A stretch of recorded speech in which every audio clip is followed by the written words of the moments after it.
Você sabe o que é uma tirinha? Não sabe? Acompanhe aí no slide que a tirinha é o quê? Uma narrativa gráfica. Ou seja, são histórias narradas, compostas por imagem e texto. Às vezes com críticas sobre a nossa sociedade e na maioria das vezes em forma de humor. Ou seja, a tirinha tem sempre um toque engraçado. Pode-se dizer que são como as histórias em quadrinhos, as HQ. Porém, elas são mais curtas, com 3 ou 4 quadrinhos. As tirinhas são encontradas em jornais, em revistas, nos gibis, em livros didáticos e na internet, em sites da internet. Vocês já devem estar acostumados a verem as tirinhas nessas mídias e nas redes sociais. O próximo slide fala sobre as tirinhas nos gibis. As tirinhas nos gibis são muito comuns na última página dos gibis. Eu tenho aqui alguns gibis, da Magali e do Chico Bento, da Turma da Mônica, cujo cartunista é o Maurício de Souza. Observem que as tirinhas nos gibis encontram-se na última página. Como a tirinha é sempre mais comum aparecer na faixa horizontal, nos gibis ela aparece na faixa vertical, como vocês podem também aí no slide, nessa tirinha do Cebolinha que está na vertical. Ok? Então, existem vários personagens nos gibis. A tirinha ela é sempre reconhecida pelo seu caráter humorístico, e pelo número reduzido de quadrinhos, como eu já falei anteriormente, 3 ou 4 quadrinhos. Podem surgir, vocês podem encontrar tirinhas com 5 e até 6 quadrinhos, mas normalmente com 3 ou 4. Quais são outras características do gênero textual tirinha? Bem, as tirinhas elas apresentam situações e personagens fictícios. São personagens criados da imaginação. Usam balões para indicar a fala ou o pensamento dos personagens. Essa é outra característica da tirinha. Os balões que vão representar a linguagem verbal. Como é que o personagem está falando? Se ele fala num tom de voz normal, se ele está gritando, se ele está chorando, se ele está assustado. Então, são características da tirinha, o formato dos balões, que é o que estudaremos no próximo slide. Existe o balão zero, como vocês estão vendo aí. Ou seja, o que é o balão zero? Não há o contorno do balão. Existe o texto escrito e vemos apenas um rabicho. Esse rabicho que nós chamamos de apêndice. É uma linha direcionada ao personagem que fala, a fala do personagem. Essa tirinha que vocês estão observando agora é uma tirinha do personagem Armandinho. Então vocês veem aí que não tem o balão de fala, aquele balão que nós comumente encontramos nas tirinhas em jornais, em revistas ou nos sites de internet. Existe apenas para indicar a fala daquele personagem um rabicho que nós chamamos, como eu falei anteriormente, apêndice. Outro balão comumente encontrado nas tirinhas é o balão fala. Balão fala é o mais comum, aquele arredondado, certo? Que é neutro, ele indica o tom de voz normal. É como se o personagem estivesse falando normalmente, num tom de voz nem baixo e nem alto. O próximo balão a ser estudado, que constitui uma característica da tirinha, é o balão berro. Berro já está dizendo, que a gente pensa em berro, em berrar, em gritar. Ele tem um contorno similar a uma explosão, com as extremidades para fora, indicando um tom mais alto, um tom de voz alto, ou então o personagem quando está gritando, como observamos aí na tirinha da Turma da Mônica, onde no segundo quadrinho, o Cascão está pedindo socorro. Veja que o formato, o desenho do balão é diferente do balão fala. Ele tem as extremidades para fora, ele está gritando, socorro, socorro.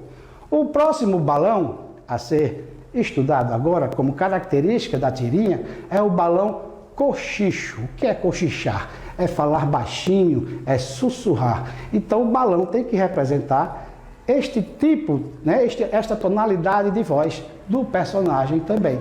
Ele possui um contorno pontilhado. Ele pode ser em formato circular né, um formato de elipse, mas ele é pontilhado porque quer indicar que o personagem está falando baixo ou está sussurrando. Observem aí no terceiro quadrinho desta tirinha que o personagem está sussurrando. Depois a gente acerta o seu cachê, não é? A graça da tirinha que a gente vê aí, onde está o humor, é porque no primeiro quadrinho, observem que a esposa daquele personagem chega em casa e diz: estou impressionada, querido. Enquanto estive trabalhando fora, você deixou a casa impecável. Aí ele responde, e ela continua: estou orgulhosa de você.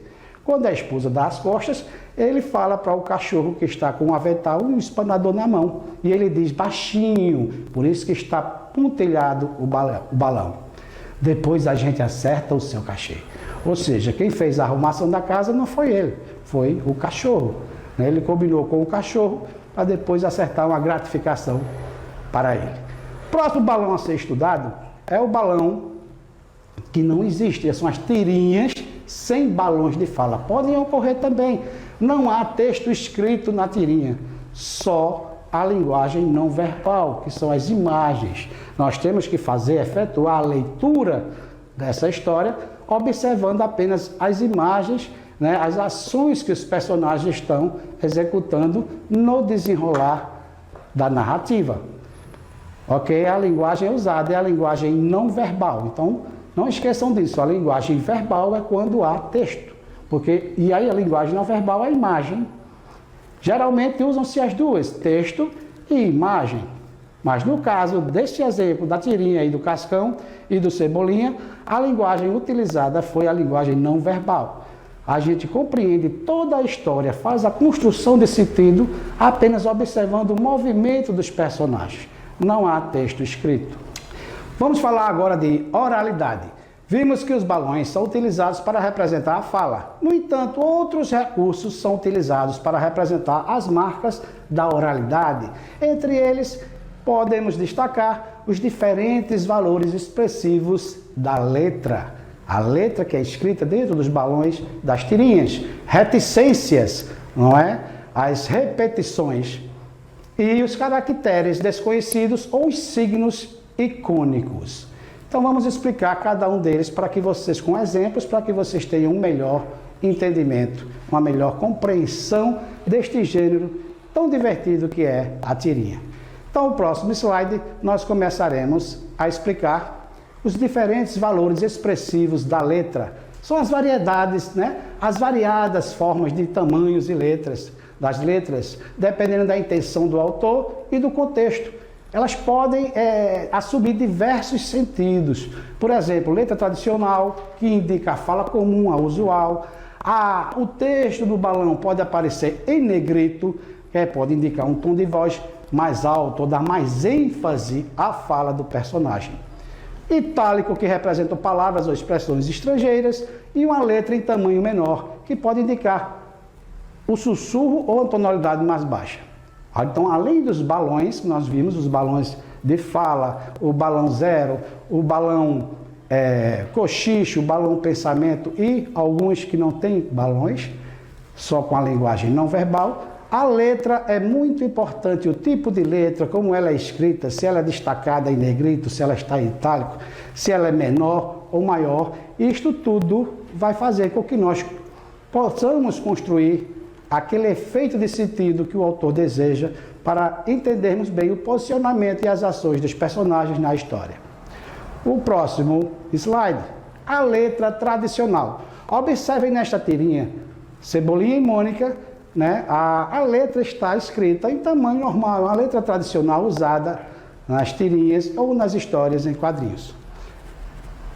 Próximo slide, nós vamos falar sobre o negrito, quando as palavras estão destacadas em negrito. Observem aí no último quadrinho do Calvin, desta tirinha do Calvin, que o pai está gritando: Calvin, eu preciso ir trabalhar. Além do balão, que parece uma explosão, que ele falei que aquele balão diferente da fala comum, é o destaque da letra. A letra está em negrito, indicando que um grito, né? O pai está gritando. Então você percebe aquela emoção como é a ação do personagem na história. O próximo slide, nós falaremos sobre as letras em tamanho menor. Observem aí, essa tirinha é de uma personagem muito conhecida, que é a Mafalda. A Mafalda é um personagem do cartunista argentino Quino. Observem que nesta tirinha, a Mafalda ela começa falando com um tipo de letra maior, e ao tempo que ela continua a sua frase, ela vai diminuindo a letra até ficar quase ilegível. Então, a diminuição do tamanho da letra sugere uma redução de volume na voz da Mafalda. Ou seja, ela começou falando alto e depois ela foi baixando o tom de voz até ficar quase que imperceptível. A frase que ela fala aí no balão é essa que está abaixo do quadrinho. Mãe, que futuro você vê no movimento pela liberação da mulher? Não, nada, esquece. É como se ela começou falando assim, mãe, que futuro você vê? Aí foi baixando o tom de voz até ficar imperceptível. Então, esta é outra característica do uso de letras nas tirinhas. Letra em tamanho menor. Próximo slide, nós vamos falar sobre os diferentes tamanhos de letras. Os diferentes tamanhos de letras indicam um aumento no tom de voz do personagem, ao contrário da Mafalda, que partiu de um tamanho maior para um menor. Este personagem desta tirinha, o Ozzy, ele começa falando de um tamanho de letra menor e ele vai aumentando o tom de voz durante o decorrer dos quadrinhos, a passagem das ações no quadrinho. Mãe, mãe, mãe, mãe, mãe, você está aí? Oba, ela não está. Então ele aproveita a ausência da mãe em casa para fazer a bagunça que ele deseja. Observem que há uma gradação no volume da voz do personagem, representadas pelo uso dessas letras, né, que vão aumentando de tamanho e no último quadrinho volta ao uso normal da voz, a um tom normal de voz. Próximo slide, falaremos sobre as repetições, outra característica, outra auxiliar no desenvolvimento das tirinhas. É como se o personagem estivesse gaguejando. Não é? Quando a gente gagueja, a gente mas este, vejam aí o exemplo da Mafalda e dos indiozinhos lá da Turma da Mônica. Eles gaguejam, indicando o quê? Surpresa ou incompreensão. Então, coloca-se essa repetição de letras ou até de palavras para caracterizar aquele sentimento, aquele estado de emoção que o personagem está passando. Muito bem?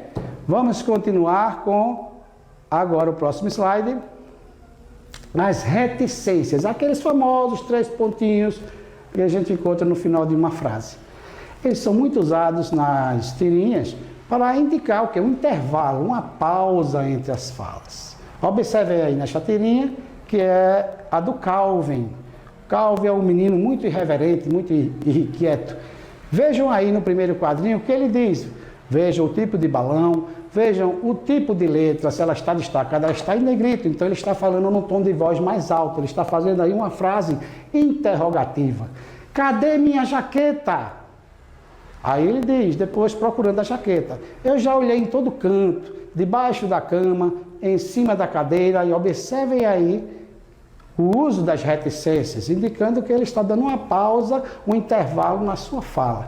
Aí depois ele retoma a fala dele, começando também com as reticências. Na escada, na sala, na cozinha, não está em lugar nenhum. Aqui está. Quem foi que colocou nesse armário estúpido? Então aí está o moço entrado da tirinha, ele procurou a jaqueta em todo lugar da casa, porque ele jogava em todo lugar, mas acho que a mãe dele devia ter guardado a jaqueta no armário, que foi o último lugar que ele foi procurar. Então, as reticências usadas nas tirinhas, nas histórias em quadrinhos, em textos que utilizam linguagem verbal e não verbal, são utilizadas para indicar este intervalo, esta pausa, esta quebra na fala do personagem.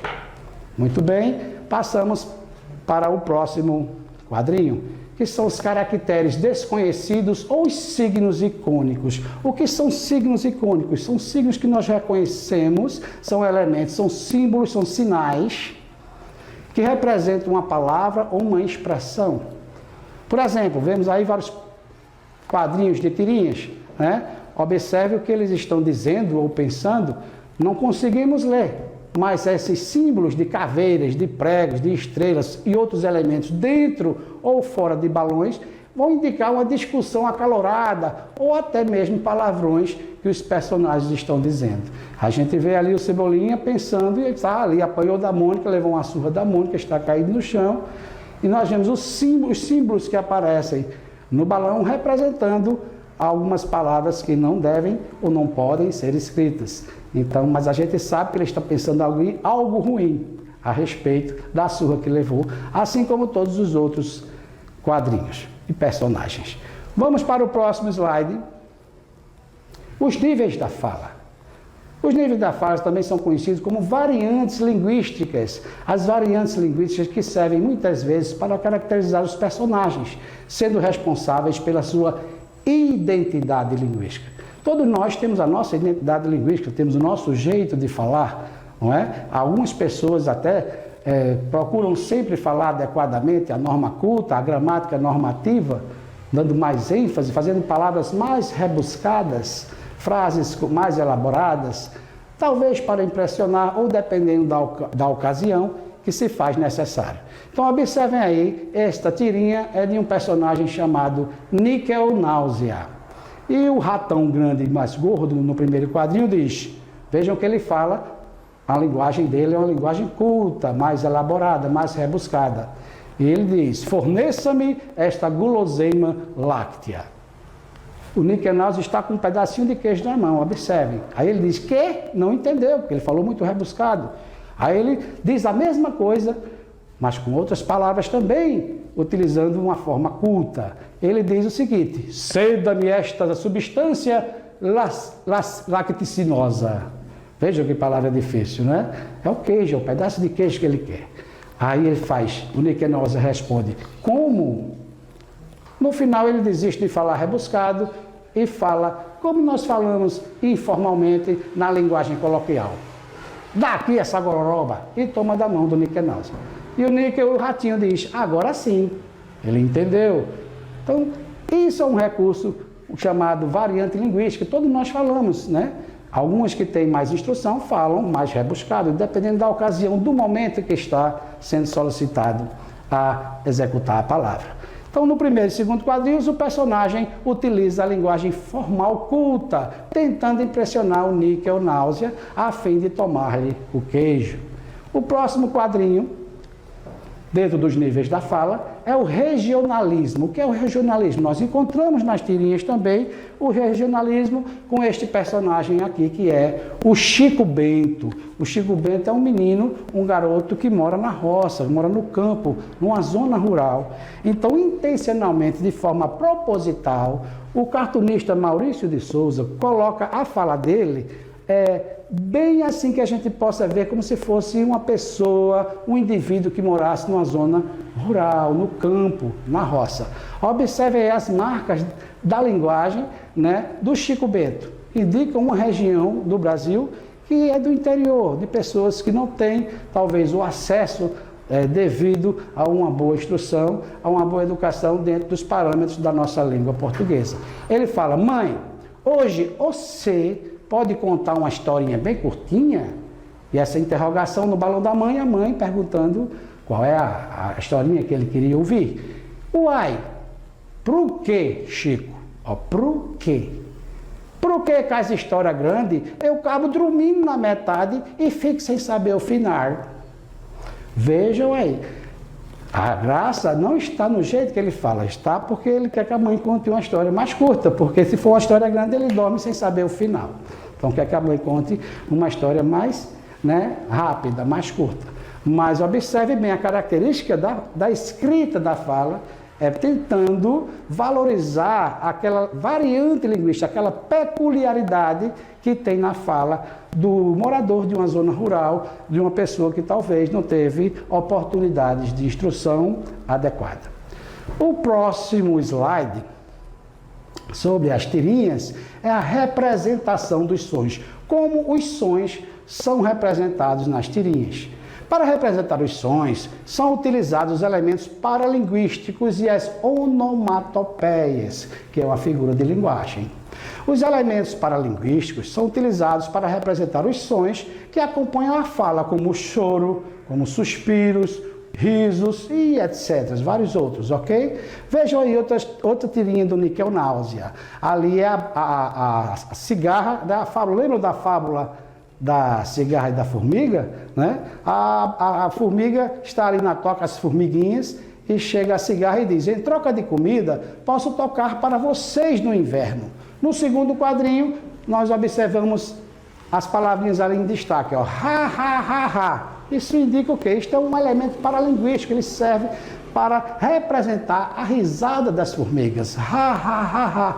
Às vezes no Facebook, quem usa as redes sociais do Facebook, quando fazemos nossos comentários e gostamos de alguma postagem lá, a gente coloca kkkkkk, vários K juntos. Ali, quem lê aquela mensagem sabe que você está simulando uma risada, achando engraçado alguma coisa. Então isso é um elemento paralinguístico muito utilizado nas histórias em quadrinhos e no gênero textual, tirinha. E no último quadrinho, chega o inverno e a cigarra já está congelada e diz: elas baixam as minhas músicas, né, na internet lá. Então vocês aprenderam aí o que é um elemento paralinguístico utilizado para representar os sons nas tirinhas. O próximo slide nós falaremos agora sobre tudo isso que nós vimos aqui. Eu farei depois, em seguida, alguns exercícios, mas vamos para o último slide, que é uma figura de linguagem que eu acho que vocês conhecem, chamada onomatopeia. Você sabe o que é uma onomatopeia? Digamos assim, uma figura de linguagem utilizada para se reproduzir um som, um fonema ou uma palavra. São os ruídos, os gritos, os sons de animais, os sons da natureza, o barulho de uma máquina, né? Alguém bater no martelo. Como eu vou representar esse som? Vou utilizar esta figura de linguagem, a onomatopeia, com palavras, com letras, com fonemas. Eu tentarei reproduzir este som que eu vi. Vejam aí na tirinha o exemplo da tirinha do Cebolinha. Está o pai, o Cebolão, que é o pai do Cebolinha, e ele está ouvindo um barulho, ó. Bum, bum, bum, bum, bum, bum, bum, bum, bum. O que era isso? O que é esse barulho? Era o Cebolinha tocando um tambor. Então, o barulho do tambor, né, foi representado onomatopeicamente por essas palavrinhas, bum, bum, bum. Aí no segundo quadrinho, o pai do Cebolinha chega para ele e fala: Cebolinha, quer parar de fazer barulho? Aí o Cebolinha vai para um canto da sala e nós observamos aí no terceiro quadrinho outra onomatopeia. O Cebolinha chorando. Buá! Buá! Então, este recurso, esta figura de linguagem que auxilia para reproduzir os ruídos, os sons, os gritos, barulhos da natureza, chama-se onomatopeia. Muito bem, espero que vocês tenham gostado da nossa aula de hoje de língua portuguesa, o gênero textual tirinha. Agora vamos fazer alguns exercícios para vocês fixarem melhor o que lhe foi ensinado. Então, vamos para a primeira questão dos exercícios. Observem esta tirinha que está na sua tela. O que você está pintando, Marina? Diz a Mônica. Olha lá, a Mônica vindo. A Marina está pintando uma tela com um cavalete, né, ao ar livre. O balão, observem o balão. O balão, ele é um balão de fala, né, representando a voz da Mônica como que ela está falando normalmente, com um tom de voz normal. E ela pergunta o que você está pintando, Marina. No segundo quadrinho, a Marina responde a pergunta da Mônica. Deveria ser a menina das frutas. A menina e as frutas. E no terceiro quadrinho, ela complementa, mas vou chamar só de a menina. Mas vou chamar só de a menina. E a gente observa ali a posição, o sorriso amarelo da Magali segurando uma bandeja de frutas vazia. Então a pergunta que vem a seguir: em que consiste o humor na tirinha? Onde você destaca, onde você reconhece que há algo engraçado nessa tirinha. Letra A, na pergunta feita pela Mônica. Letra B, na expressão da Marina no primeiro quadrinho. E letra C, no fato da Magali ter comido as frutas da bandeja. E por último, a letra D, nos traços da pintura de Marina na tela. Então, qual dessas alternativas você acha que consiste, que reside, que há o humor desta tirinha?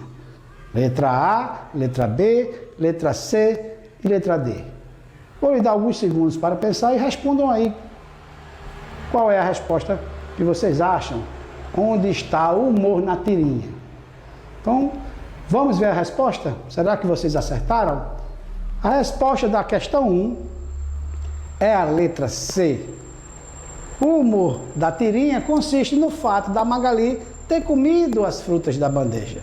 Tanto é que no segundo quadrinho a resposta da Marina diz: deveria ser o título do quadro, na pintura, A Menina e as Frutas.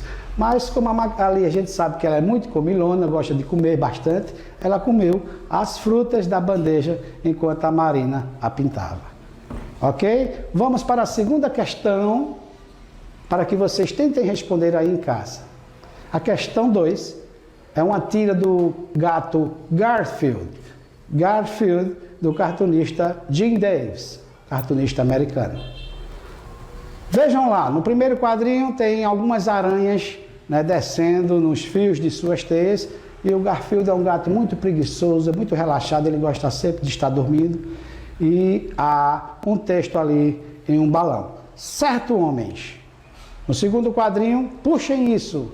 E no terceiro, o Garfield parece que acorda e isso não me cheira bem.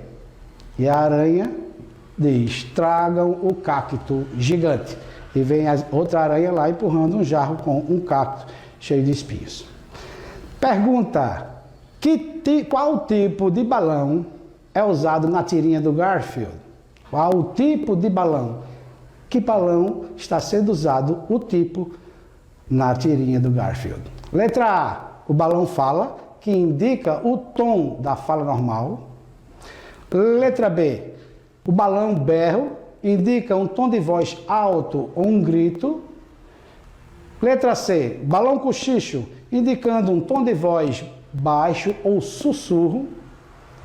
E letra D, balão pensamento, indica que a fala do personagem está sendo pensada. Então, qual dessas alternativas você responderia? Observe bem os balões da tirinha. Qual é o tipo de balão que é usado na tirinha do Garfield? Vocês já responderam? Essa foi fácil, né? Então vamos ver a resposta? A resposta da questão número 2 é a letra D. É o balão pensamento. Lembram que lá no começo eu falei que uma das características da tirinha eram os tipos de balões e falei sobre os vários tipos de balões que são utilizados na tirinha? Este é o balão pensamento, porque ele é em forma de nuvem, né? E o apêndice dele é em forma de bolhas, direcionado até o personagem, para exemplificar, né? Para representar o pensamento dele. E a última questão de hoje é a questão número 3, que vocês observam agora neste momento. Questão número 3, novamente a turma da Mônica, desta vez com o Cascão e o Cebolinha. Observem toda a tirinha. Esta tirinha tem 4 quadrinhos, né? Uma outra característica da tirinha são os números de quadrinhos, que é uma história curta, são poucos quadrinhos, 3 ou 4, às vezes um pouco mais, mas não mais do que isso, na maioria das vezes. Que tipo de linguagem é utilizada na tirinha? Este é o enunciado da pergunta que fazemos agora para você tentar responder. Vamos às alternativas. Letra A. A linguagem utilizada na tirinha é a linguagem formal. Letra B. A linguagem não verbal. A letra C. A linguagem informal. Ou a letra D. A linguagem verbal. Então pensem, tentem se lembrar do que eu falei, dos tipos de linguagem que são utilizados na tirinha, e você conseguirá responder a esta questão. Vamos lá, mais alguns segundos, e vocês respondem qual é a alternativa correta. Vamos ver a resposta agora? Qual o tipo de linguagem que é utilizada nesta tirinha da Turma da Mônica do cartunista Maurício de Souza, onde os personagens são o Cascão e o Cebolinha. Vamos lá, a resposta na tela, visualizem aí. A resposta correta é a letra B, a linguagem não verbal. Por que, professor, é a linguagem não verbal? Porque não há texto escrito nos quadrinhos. Nós podemos compreender todo o desenrolar, toda a ação da história, apenas observando o movimento, o comportamento dos personagens. Então, esta foi a aula de hoje de língua portuguesa para o 6º ano da Rede Municipal de Ensino de Belo Jardim. Espero que vocês tenham gostado. Eu sou o professor Heraldo Cunha e espero encontrá-los novamente em outra oportunidade. Fiquem todos com Deus. Muito obrigado.